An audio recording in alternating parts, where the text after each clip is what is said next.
Selamat datang di Bung Tommy Channel. Jangan lupa subscribe, like, komen dan sebar video ini, supaya Bung Tommy Channel berkembang. Kecelakaan yang terjadi pada salah satu persimpangan di Balikpapan, Kalimantan Timur kemarin menjadi pelajaran penting bersama. Insiden nahas tersebut menyebabkan sejumlah pengendara mengalami luka berat hingga menimbulkan korban jiwa. Kecelakaan fatal itu melibatkan truk tronton dan sejumlah pengendara yang terjadi di Simpang Rapa, Balikpapan, Kalimantan Timur, Jumat tanggal 21 Januari tahun 2022 sekitar pukul 6.19 waktu Indonesia Tengah. Truk kontainer tersebut diduga mengalami remblong dan sang sopir sulit mengendalikannya. Alhasil, truk itu menabrak para pengendara motor dan mobil yang sedang berhenti di lampu merah. Belajar dari kejadian tersebut, sebagai pengendara kamu harus paham sejumlah langkah penting ketika kendaraan mengalami remblong. Hal tersebut sangat krusial karena dapat mempertaruhkan nyawa kamu dan pengendara lain. Remblong adalah disfungsi rem yang menyebabkan sistem pengereman tidak bekerja dengan baik, bahkan tidak berfungsi sama sekali.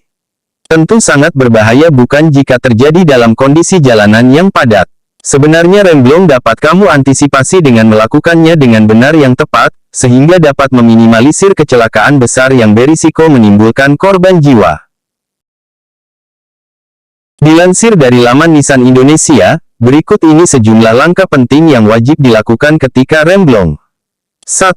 Turunkan gigi secara bertahap. Sebagian besar kecelakaan remblong terjadi akibat pengendara dalam kecepatan tinggi. Ketika kamu mengetahui bahwa rem mengalami blong, usahakan untuk menurunkan gigi secara bertahap dari tinggi ke rendah. Ada kemungkinan bahwa putaran RPM rotasi per menit akan sangat tinggi ketika kamu menurunkan gigi. Hal tersebut tentu tidak masalah selama kamu menurunkannya secara perlahan. Cara ini biasa disebut sebagai teknik pengereman mesin. 2. Manfaatkan rem tangan. Selagi kamu melakukan pengereman mesin, imbangi juga dengan menarik rem tangan. Rem tangan ternyata sangat efektif untuk menurunkan kecepatan. Ada alasan mengapa rem tangan dilakukan pada langkah kedua, soalnya rem tangan akan sekejap menghentikan ban. Apabila dilakukan secara mendadak, hal ini menyebabkan ban menjadi selip sehingga mobil bisa terbalik. Oleh karena itu, turunkan dahulu gigi hingga RPM mulai rendah dan baru manfaatkan rem tangan untuk menghentikan laju kendaraan.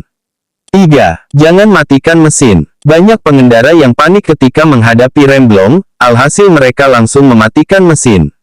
Padahal, cara tersebut membuat kamu sulit untuk mengendalikan laju kendaraan, terutama pada mobil dengan mengusung power steering. Justru sebaliknya, pertahankan mesin agar terus tetap menyala. Selain itu, lihat sisi samping kiri atau kanan kamu, jika kondisi lengang usahakan menepi ke pinggir jalan sebisa mungkin. 4. Jauhkan kaki dari pedal gas. Ketika sudah melakukan beberapa cara di atas, pastikan bahwa kaki kamu tidak menginjak pedal gas sama sekali. Jauhkan kaki dari pedal gas agar terhindar dari faktor tidak sengaja menginjak pedal gas. Ketika kondisi di depan kendaraan sudah aman, cek juga apakah ada sesuatu yang menghalangi atau mengganjal pedal rem. 5. Guncangkan pedal rem. Untuk mengantisipasi remblong, kami juga bisa mengguncangkan pedal rem. Ada kemungkinan bahwa remblong terjadi hanya sementara waktu karena kesalahan pada sistem. Walau sistem pengereman sudah berfungsi setelah kamu mengguncangkan rem, bukan berarti mobil sudah bisa langsung digas apalagi dalam kecepatan tinggi. Sebaiknya kamu pergi ke bengkel terdekat agar dilakukan perbaikan. 6. Benturkan mobil. Cara terakhir ini dilakukan apabila mobil kamu memang tidak bisa berhenti saat remblong. Usahakan untuk menabrakkan mobil ke suatu objek yang lunak, karena kalau menghantam benda keras bisa berisiko menimbulkan korban luka. Atau kalau kamu tengah berada di jalan tol dan menghadapi remblong, kamu bisa mengandalkan emergency safety area atau jalur penyelamat. Keberadaan jalur ini sangat penting sebagai fasilitas forgiving road atau keselamatan pasif pada jalan.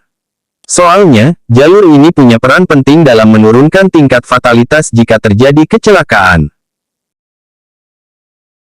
Sekian dahulu video dari Bung Tommy Channel, sampai jumpa lagi pada video berikutnya.